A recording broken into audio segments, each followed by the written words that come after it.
I'm John White. With me today is Rosemary Maddox. Rosemary is a master gardener here in Doñana County. And Rosemary, what do you have for us today? Well, I want to talk about pecans today, and I'd like to start with this little bug because I'm afraid he's going to leave us if we don't get to him right away. Looks like a ladybug, but it doesn't act like a ladybug. And it's found it on my Burkett Pecan tree. Okay.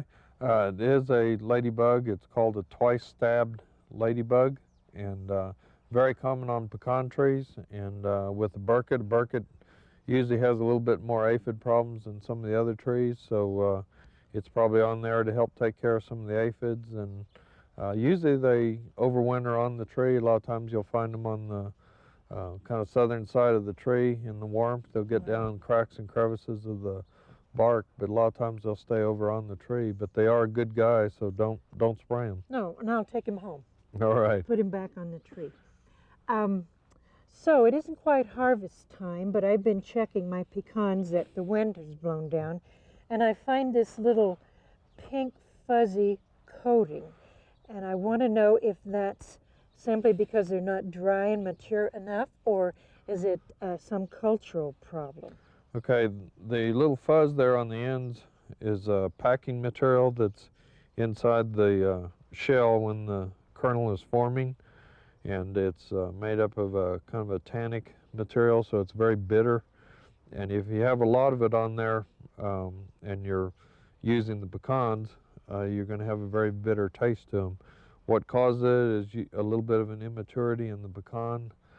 Can be a water stress type thing that can cause that not to come off clean and stay with the shell part of it. So this can be flaked off, but it'll have a little bit of a bitter taste. And if we cut it open, it may have a little bit of a hollow inside. But hopefully when it freezes and the pecan's dry, it won't this will flake off. Right. Good. But a little bit more water during that critical period in the summer, about July or August. This is half of a Burkett pecan, and they're perfectly round, and my favorite pecan. But a lot of people's favorite. The pecan processors here in town will tell you right up front that they cannot shell these and get halves, that they can only give you smashed up pecans. And I don't like to shell them myself. All right.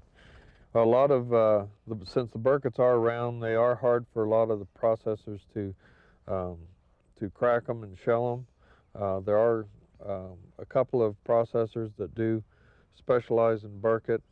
Some of the new machinery that's coming out has crackers on it. They're a little different than the old kind, and they can crack the round nuts. So if you don't live in the Cruces area, you probably want to check your phone books and check around to see if you have a processor in the local area and see whether they crack them.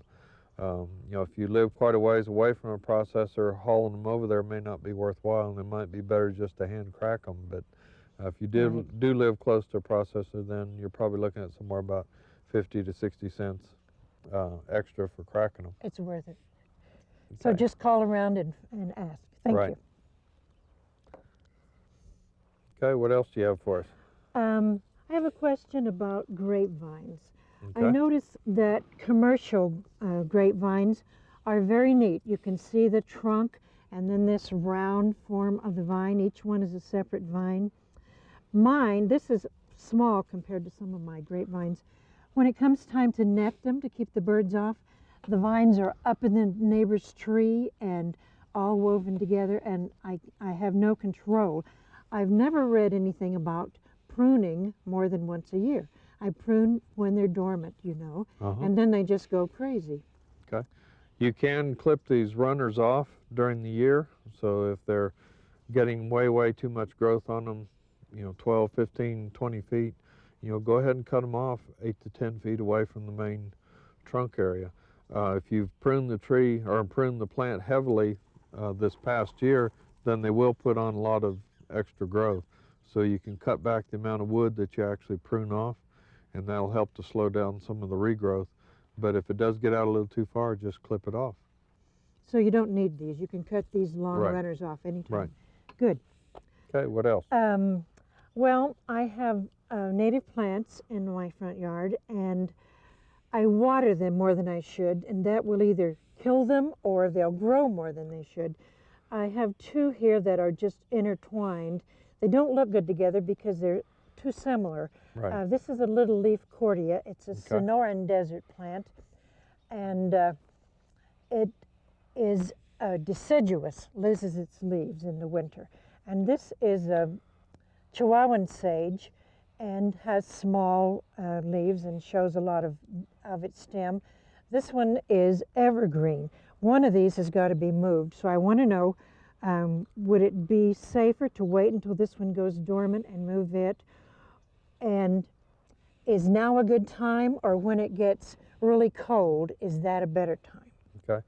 The Chihuahua Sage would probably be an easier one to move than the Cordia, and I would probably look at root prune at this time of year, where you just go in around the plant and cut some of the roots, and then actually make the move on the plant, say like January, February. Okay. So that would be the easier one to do, but those are good examples to talk about. Okay. So Rosemary, thank you very much. You're welcome.